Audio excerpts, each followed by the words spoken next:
Sinadya namin ang isla at lalawigan ng Palawan para tugunan ang iba't ibang problema na kinakaharap ngayon ng ilan sa ating pong mga kababayan. Una rito, ang 4 na taong gulang na bata mula sa Puerto Princesa City sa Palawan. Ang kanyang mga magulang humihingi ng responde para sa kanyang mga pangangailangan. Bagamat walang regular na trabaho, pinipilit na magulang ni Nate na maitawid ang kanyang mga pangangailangan. Samahan niyo kami upang mas malaman pa ang kanilang kwento.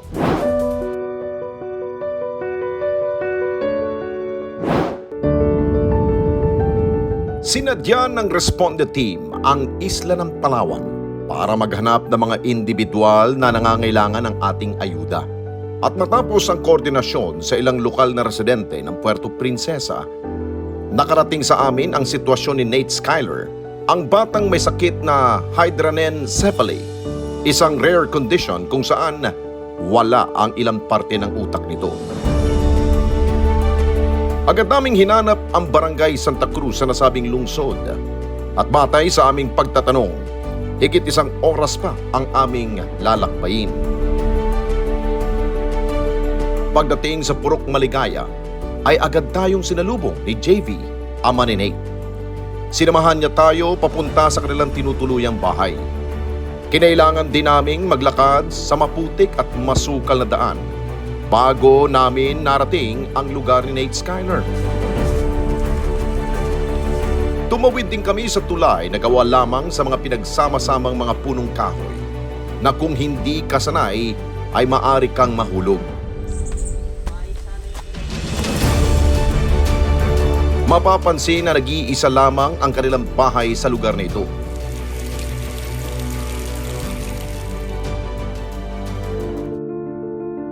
Dinat na namin si Nate na karga ng kanyang ina na si Neresa. Kitang-kita ang masayahing mukha ni Nate na tila hindi nahihirapan sa kanyang karamdaman. Dito na ikinuwento sa atin ni na JV at Neresa ang kanilang pinagdaanan mula nang ipanganak si Nate. Nung kakapanganak ko po sa kanya, hindi po namin napansin yung lumalaki po yung ulo niya kasi parang normal po siya. Tapos by 3 months po, saka po namin napansin na lumalaki po yung ulo niya. Tapos po kami sa doktor, nagpa-check up po kami.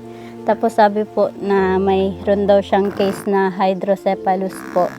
Tapos nagpunta po kami sa neuro. Tapos yun nga po na confirm po na may sakit po siya na hydrocephalus. Sabi ng doktor po, kailangan po siya na operahan para hindi po lumaki talaga yung ulo niya. Hindi po kami nagpa-opera dito sa Palawan kasi sobrang mahal po ng payment sa ospital kasi sa private hospital lang po yung merong operasyon para sa hydrocephalus po. Sa newborn screening po, normal po siya talaga lahat. Inunan po siya ng dugo sa paa. Pero sabi naman kasi ng hindi naman daw po nakikita kasi doon sa newborn screening yung mga ganitong sakit. Kaya yun po, lumapit kami talaga sa neuro para ma-check po talaga kung mayroon talaga siyang case na gano'n. Agad naman silang nagdesisyon na sumailalim sa operasyon ng bata. Pumunta po kami sa mga malalapitan po kung saan pwede maoperahan siya, ganyan. Sa mga organization, ganyan, sa DSWD. Tapos na po namin na sa Manila po, merong tuluyan, bahay tuluyan po doon. Sa Quirino Medical Hospital po. Pagka 4 months po niya, saka kami punta po doon sa Manila po, sa Quirino. Tapos yung inaano na lang po namin, gastos namin pagkain, tapos mga gamot po nito kasi hindi po siya agad na operahan. Nagkaroon po siya ng pneumonia. 3 weeks po siyang ginamot sa pneumonia niya. Pagka 5 months niya po, saka po siya na operahan. Bukod sa may kalakihan ng ulo ng bata na siyang palatandaan ng sakit ni Nate, lumabas na rin ang iba pa niyang sakit. Seizure po, yun po yung pangalawang niya. Pagka may mga sakit po yung sa bahay, kailangan po hindi makadikit sa kanya kasi mabilis po siyang mahawa. Sabi niyo hindi siya nakakakita rin? Hindi po. Hindi po, adinaglam po. Tapos yung pandinig niya malakas po, kunting kaluskos, rinig agad. Pag natutulog siya, kailangan po tahimik lang. may nakaipit. Naipit sa kanya. Ano ba po, yung unan, itatabi sa kanya. Kasi nagugulat siya umaangat yung kamay niya, dalawa. Kapag hindi mo nahawakan, tuloy-tuloy po yung sisi niya. Yung nanginginig yung buong katawan niya.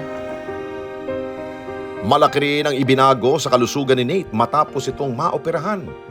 Kung hindi na lumalaki yung ulo niya, maintain na lang po na ganito. Tapos tumigas na po yung bungo niya sa ulo. Bakit dati ba? Dati malambot Dati po po yan. malambot.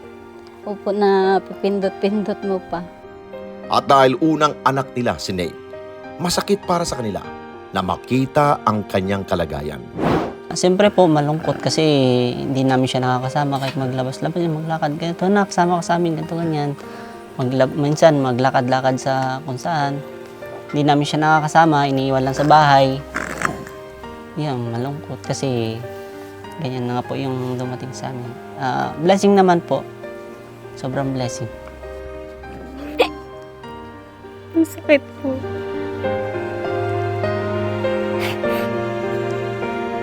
Siyempre, hindi niya nararanasan yung mga normal na bata. Kaya nalulungkot po ako. Pero tinitingnan ko na lang pa sa positive na blessing po siya sa amin kahit ganito po siya. Kahit ganito po siya, nakakasama po namin siya.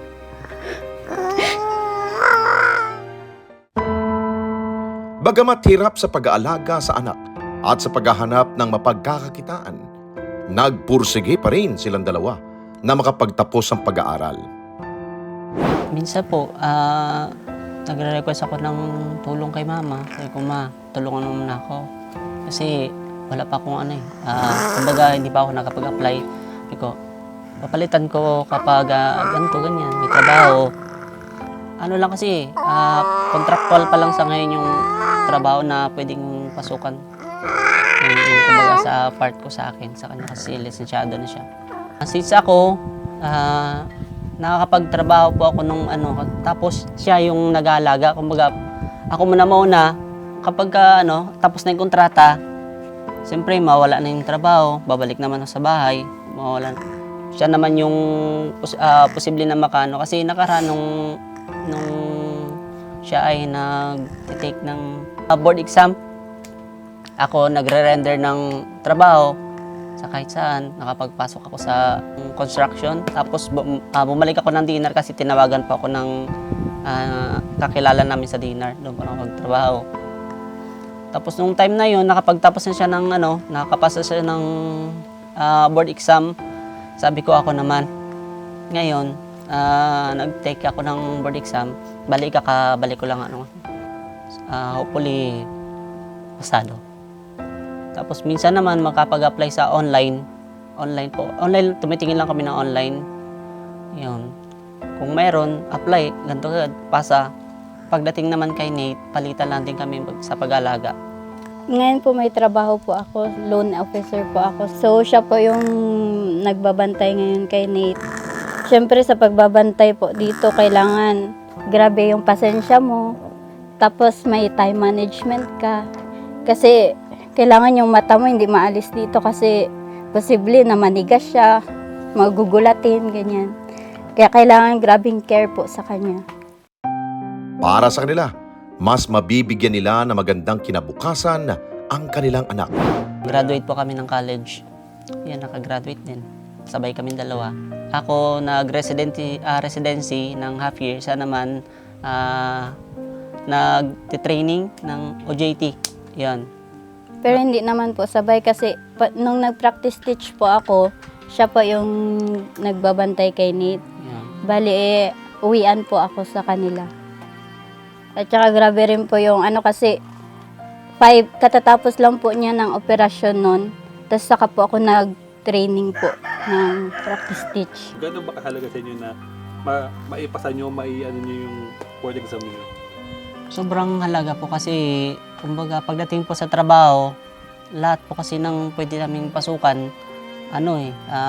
regular. Pag wala ka lisensya, sabihin natin, kontraktual lang, pag natapos yung kontrata, wala na.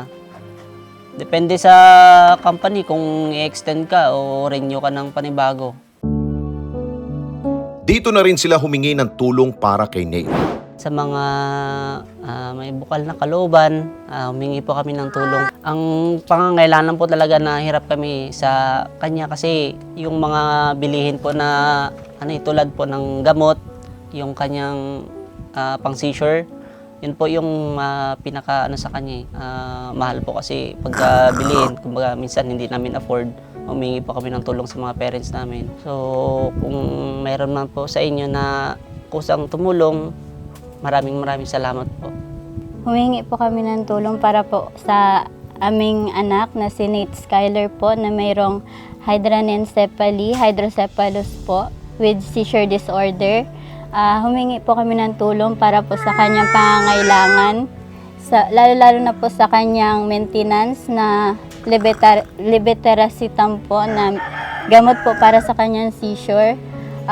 Nagkakahalaga po kasi yun ng kalakihan, kaya po hindi po namin masyadong afford po yun. Kaya maraming salamat po sa lahat ng tutulong. Hindi na pinalampas pa ng Responde ang pagkakataon na makatulong sa kanilang pamilya. Dahil sa aming pagbabalik sa kanilang lugar, bit-bit na namin ang Responde para kay Nate. May dala kaming konti para sa inyo. Yan. Wow. Para kay Ini. Nate. Agad na namin itong binitbit papunta sa kanilang bahay.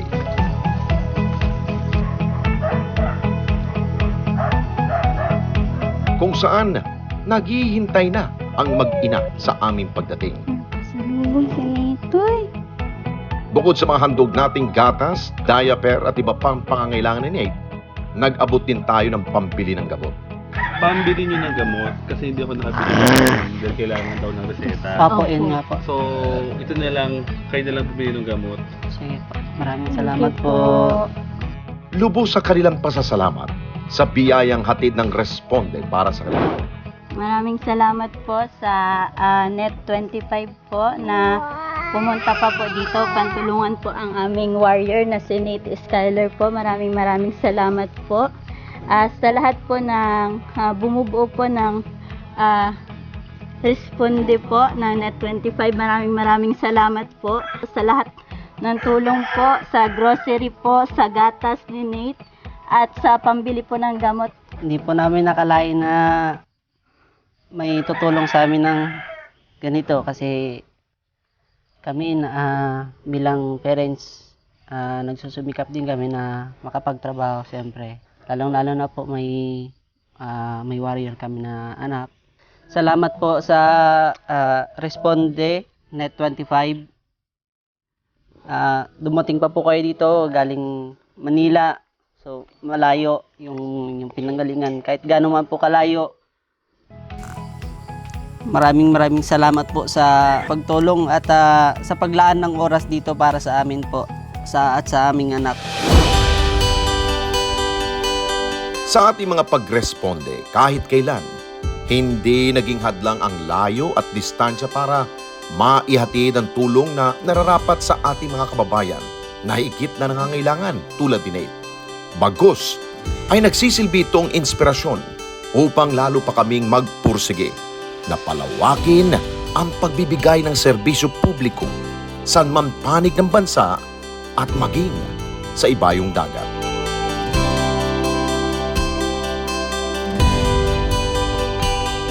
Mga kababayan, salamat po sa inyo pong pagsubaybay sa Responde Mata ng Mamamayan.